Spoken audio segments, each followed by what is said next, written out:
Сега ще кажа само няколко думи, повече ще кажа след представяне на листа.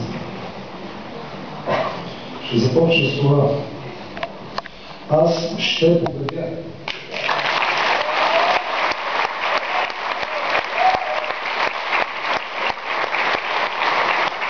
Вие ще победите.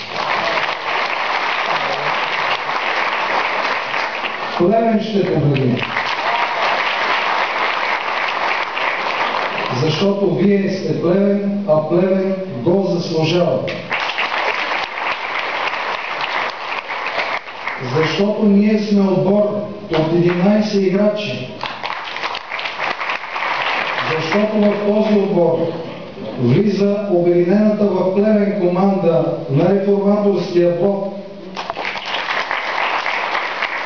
Защото тази команда е подкрепена от обединения отбор на ВМРО Българско национално движение.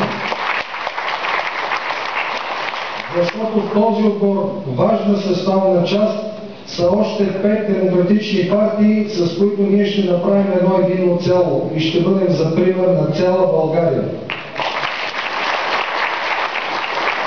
Преди почти 138 години свободата на България започна от Плевен. Плевен беше решителната битка, която направи възможно освобождението на България. Дошло е време за нова плевенска битка. Не за Плевен само. Битка за демокрация, битка за справедливост, битка за България. Ние ще дадем тази битка и ще победим. Победата ще бъде наша. Приятели!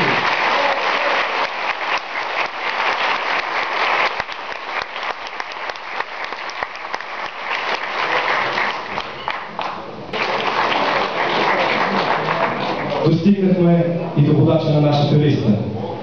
За него можем да кажем, че е смел, решителен и почтен. Той е от добро семейство. Той влиза в битки и ги печели. Воден е от 5 принципа: почтеност, прозрачност, професионализъм, принципност, практичност. Завършва основното образование в Плевен, а средното като възпитаник на немската езикова гимназия в Монтана.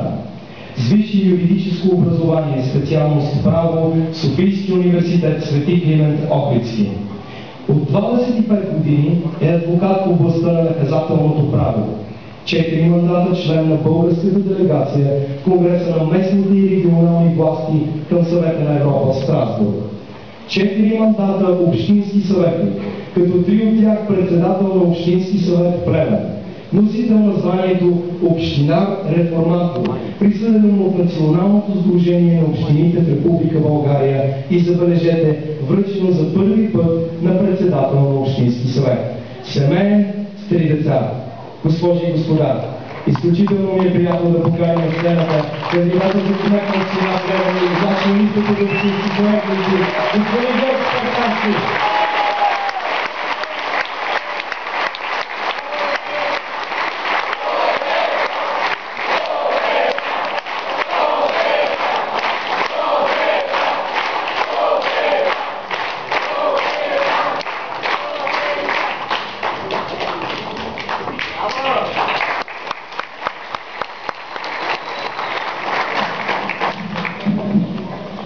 Скъпи приятели, малко е да кажа, че се вълнувам.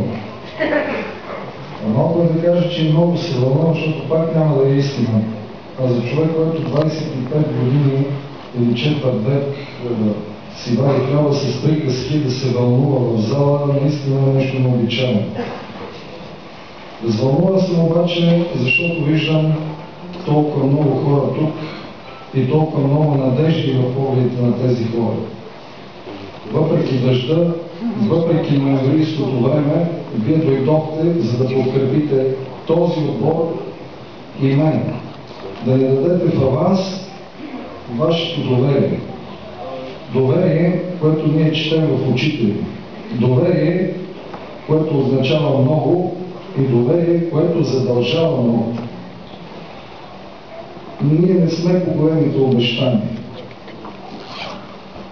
Аз не отивам във властта, за да извлека някакви материални облаги от нея. не съм го правил през целите 52 години на досегашния си живот. Работил съм във властта, не съм изнесъл един кламър от кабинета си. Всички, които ме познават, знаят, че на мен не може да ми се влияе по непочтен и незаконен начин. Мога да бъда консенсусен, мога да бъда толерантен, но мога да бъда и остър, когато е необходимо, и твърд, когато се налага. Не мога да си позволя да излъжа хората. Не мога да си позволя да излъжа вас и десетките хиляди плевенчани, които ще ни дадат своята подкрепа на 25 октомври. Отговорността, която понасям аз и този отбор от кандидат-кметове и съветници, е огромна. Защото всички ние сме тук, за да оправдаме вашите надежди и вашите очаквания. Защото Плевен е седмия по големина град на България. Седмата по големина община от оградицата от 265 български общини. И това, което се случва в последните години в Плевен и в България, има само една дума. Това е евакуация, дами и господа. Ние не можем да си позволим нашите хора, плевенчаните, българите, да евакуират от собствените си домове, да напускат собствените си градове, да се евакуират панически, защото няма природни бедствия, няма вулкани, няма земетресения, няма тайфуни. Защо българите напускат родните места? Това е срамно, това е недостойно за държава, която се намира от години в Европейския съюз и която възлагаше своите надежди на демокрацията. Но това, което ми се демонстрира в Плевен през последните 4 години, не е демокрация. Дневният ред на обществото е заменен грубо и тотално и брутално от дневния ред на една групичка хора, които обслужват своите лични и частни групови интереси, но нямат нищо общо с обслужването на обществения интерес. Властта се дава, за да може вашия дневния ред на плевенчани, на хората от община Плевен, да стане наш дневен ред на управляващите, а не за да обслужваме частни и лични и групови мераци. Това ви обещаваме. Обещаваме ви почтеност, защото община Плевен се управляваше и се управлява непочтено. Обещаваме прозрачност, защото община Плевен стана нарицателно за непрозрачни сделки и гешефти, които ни посрамиха пред цяла България. Мен лично ме е срам, когато специализирани институции постоянно проверяват общината, изземват книжа, арестуват шефове на различни направления в общинската администрация. Ние се прочуваме само с скандали, породени от корупция, непрозрачност и непочтеност. Обещаваме професионализъм, защото без професионализъм само желание не стига. Това, което ни се демонстрира, уреждане на роднини, майки, сестри, баби, леди, стринки, любовници и прочее, не е професионализъм. И не е почтеност, и не е прозрачност. Обещаваме публичност.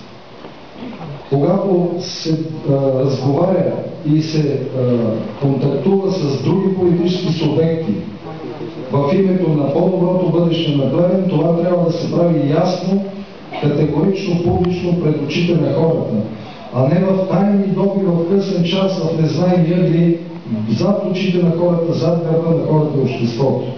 На последно место, пето, пак с буквата П, и няма да се уморя да го повтарям, обещаваме практичност, защото когато ти се дават европейски пари, изработени от европейския данъкоплатец, когато получаваш държавни трансфери, държавна субсидия, пари изработени от всички нас като български данъкоплатци, или когато харчиш пари от общинския бюджет, дошли по линия на местните дейности, генерирани от вашите данъци и такси на местно ниво, ти не можеш да си позволиш да харчиш парите по един непрактичен начин, да правиш глупости в с които да се прославяш за пореден път в България. Да си винаги в обяснителен режим и да обясняваш защо, какво, как си искал и защо не се е получил. Ние нямаме толкова много пари, за да ги харчим по непрактичен начин. Ние трябва да харчим българските пари на плевенския и на българския, на европейския данъкоплатец по начин, че те да умножават ефекта, а не да се разливат в незнайни джобове при незнайни фирми по непочтен и непорядъчен начин. Това ви обещавам. Не ви обещавам слънцето, не ви обещавам мед и масло, обещавам ви тези 5 неща.